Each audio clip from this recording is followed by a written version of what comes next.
ये क्वेश्चन आप अपने नोटबुक पे भी लिख लें और उसके ऊपर लिख लें इम्पोर्टेंट।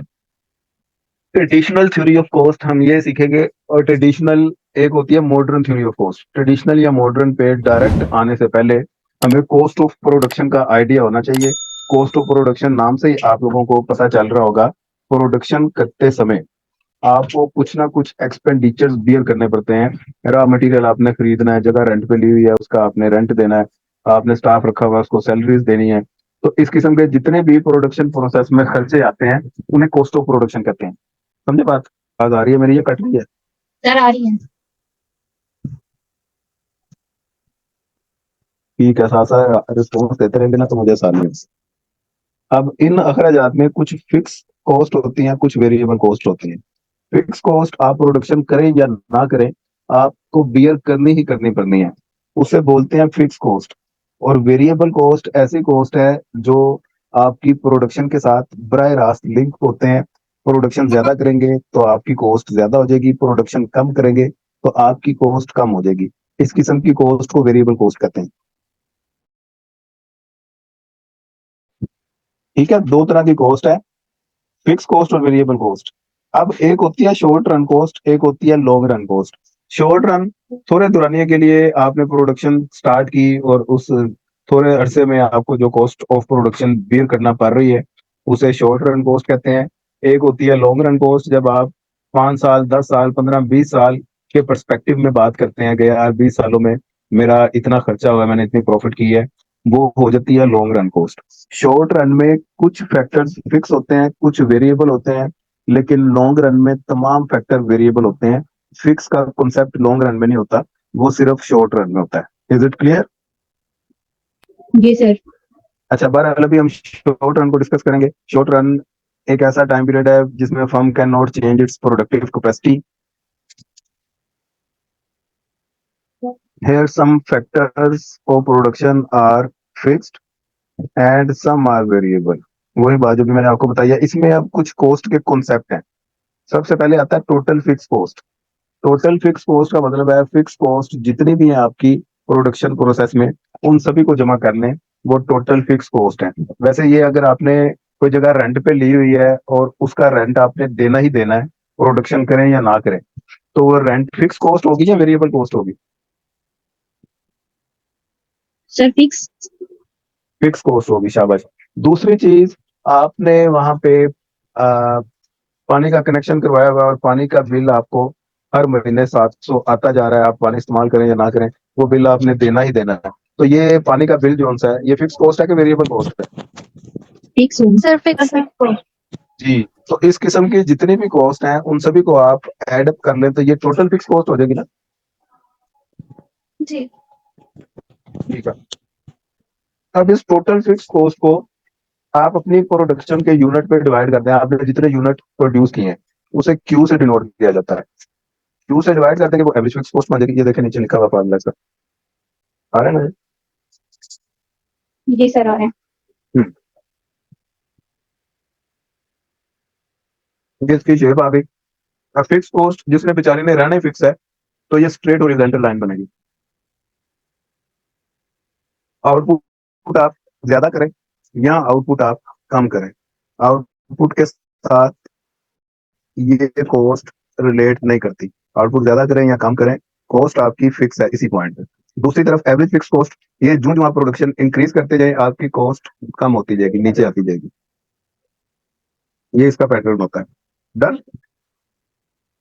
जी सर। इसके बाद नंबर 3 पे होती है टोटल वेरिएबल कॉस्ट।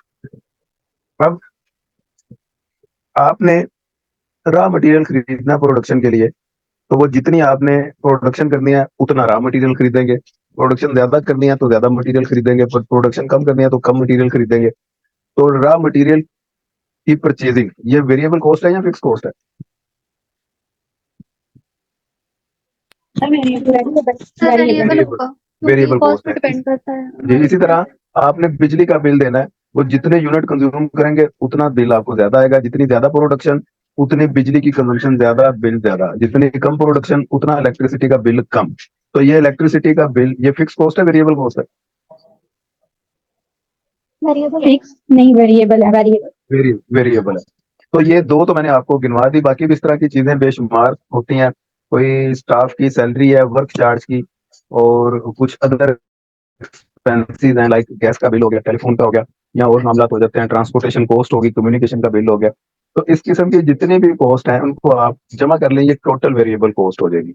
और टोटल वेरिएबल कॉस्ट को आप क्यू पे डिवाइड कर देंगे तो ये एवरेज वेरिएबल कॉस्ट हो जाएगी। ये लिखा हुआ फार्मूला।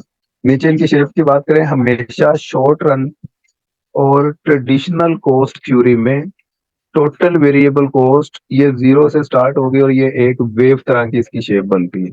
हमेशा ये बनेगी, ये शेप याद रख लें। और एवरेज वेरिएबल ये इस तरह यू शेप की बनेगी। डन। जी सर।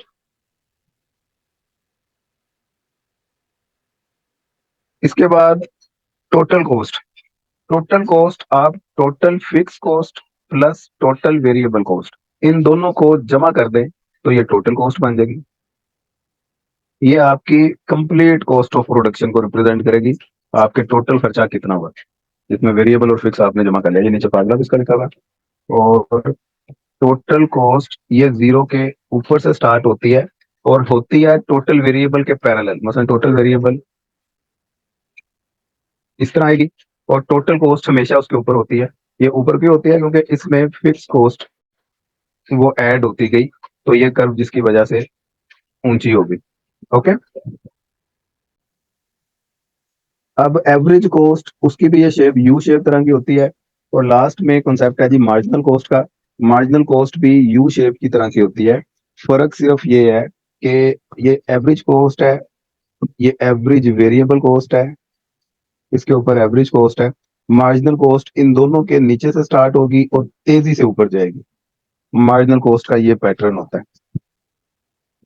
फर्स्ट हाफ स्पेल के बाद ये ऊपर निकल जाएगी और उससे पहले पहले ये नीचे रखती है।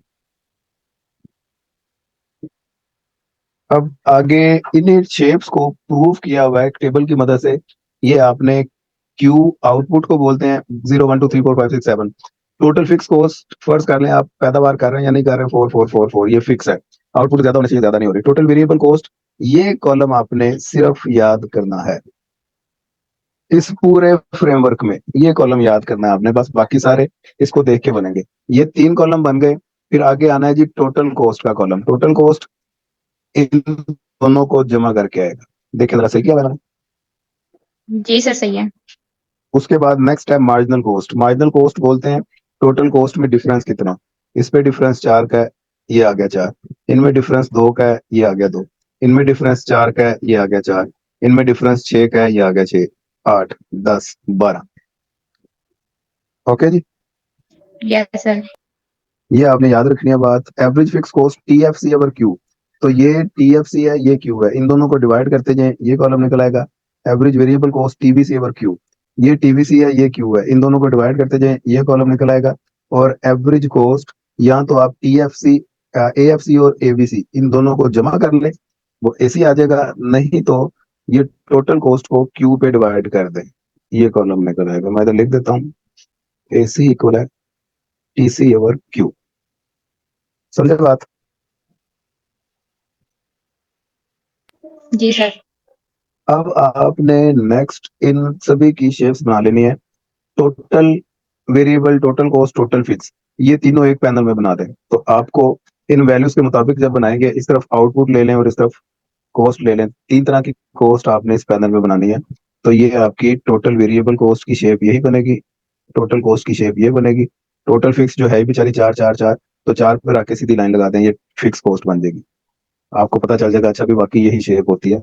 उसके बाद ये एवरेज कॉस्ट, एवरेज वेरिएबल और मार्जिनल कॉस्ट, ये वाली तीनों आप इसमें बना। एवरेज फिक्स नहीं है इसमें कॉस्ट, एवरेज फिक्स कॉस्ट वो भी आप बेशक बना लीजिएगा, वो इस तरह की शेप होती है उसकी। ओके जी। जी सर। अब इसके बाद ये शॉर्ट रन कॉन्सेप्ट कंप्लीट हो गया, लॉन्ग रन आ गया। लॉन्ग रन टाइम पीरियड वो लंबे दुरानी का टाइम पीरियड है। इसमें फिक्स कॉस्ट का कॉन्सेप्ट खत्म हो जाता है, सारा कुछ वेरिएबल होता है। और कॉन्सेप्ट इसमें चीजें वही है, लॉन्ग रन, एवरेज कॉस्ट। ये लॉन्ग रन टोटल कॉस्ट को क्यू पे डिवाइड कर दें, शेप वही रहेगी, एवरेज कॉस्ट की भी शेप वही रहेगी। सिर्फ साथ आपने एल एल लगा दिया, L for long run. Marginal cost इसकी भी शेप वही है, साथ आपने एल लगा दिया, ये लॉन्ग रन की मार्जिनल कॉस्ट है। और इसमें कोई ऐसी दिक्कत नहीं है। और जाते जाते ये छोटा सा काम है आपने कर लेना, derivation of average cost from short run cost. ये कैसे बनी है जी? ये शॉर्ट रन एवरेज कॉस्ट ये असल में बेशुमार होती हैं इन शॉर्ट रन के ऑप्टिमल पॉइंट, जहां पे कॉस्ट मिनिमम होती है, उन पॉइंट्स को आपस में मिला दें तो ये लॉन्ग रन कॉस्ट बन जाते हैं। ये इतने ज्यादा अगर आपको समझ में नहीं आ रहे तो आपको इसे 3 बना लें। ये आप क्या दें, शॉर्ट रन एवरेज कॉस्ट 1 है, ये शॉर्ट रन एवरेज कॉस्ट 2 है, ये शॉर्ट रन एवरेज कॉस्ट 3 है। इनके मिनिमम पॉइंट एक इसका ये है, इसका ये है, इसका ये है। इसे मैं ए बी सी का नाम दे देता हूँ। ए बी सी को आपस में मिला दें तो ये लॉन्ग रन का एवरेज कॉस्ट बन जाएगा। ये तो ये long run average cost basically short run average cost से मिलके बने। समझे बात जी? यहाँ तक काम काफी है, ज्यादा तो नहीं है। No sir. ये आपका होमवर्क है, ये अच्छे से नोट्स बना के मुझे चेक करवाएं, तो कल आपको फिर मैं मॉडर्न थ्योरी ऑफ कॉस्ट वो करवा दूंगा।